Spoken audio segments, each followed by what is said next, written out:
Mashed potatoes, grandma's favorite, right? Exactly. Why? Because it's easy. And that's why it's going to be easy for you too. So remember this with mashed potatoes. We want to use a nice, fluffy, starchy potato like a russet. Those usually work out the best.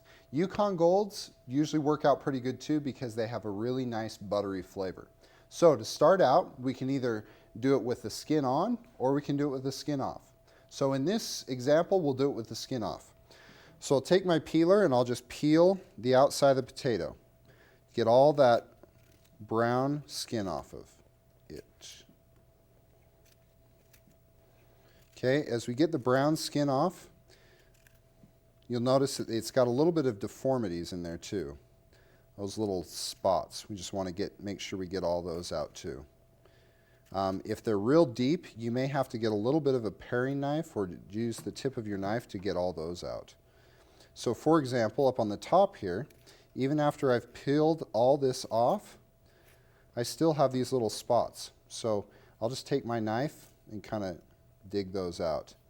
Now, does it matter that much? Probably not. But if you want a nice consistent product, then you can take those extra steps to get that nice product. So here, after we've peeled it, we'll cut it up into smaller pieces. By cutting it into smaller pieces, we enable it to cook a lot faster, which is the name of the game. So we got nice boiling water here. We'll drop our potatoes in there. We'll let these go for a really long time. We want to make sure that they're really, really soft and very mashable. That means that we'll have a much more consistent, creamy flavor and texture when we do that. So now that the potatoes have cooked for a long time and they're real soft and real mashable, I've strained the water out of them, and now I'm going to transfer them to a whole bowl, or a bowl that doesn't have holes in it. And then we'll take our handy dandy potato masher. You can use a mixer if you want, or there's many forms of potato mashers. If you don't have one, you can just use a fork also. So we'll take this and we'll kind of start to mash them a little bit so that they're real, see how soft they are. Now as they start to mash, then we're going to want to add a couple of key ingredients. So we'll add my favorite, heavy cream. It's a good idea to heat this up beforehand.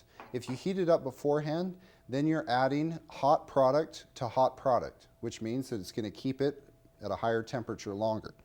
Then we'll add a little bit of our butter here. So my general rule is I'll use, for every 5 potatoes that are about this size, I'll use about 1/4 pound of butter to about 2 cups of cream. And that's what we have here. So we have our hot butter and our hot cream, and we're just mashing them up here in our potatoes. Now you notice it might look a little bit runny and a little bit clumpy, but the secret here is just to continue to mash. As you mash, you'll notice that it just keeps slowly coming together. Those starches start to incorporate in there.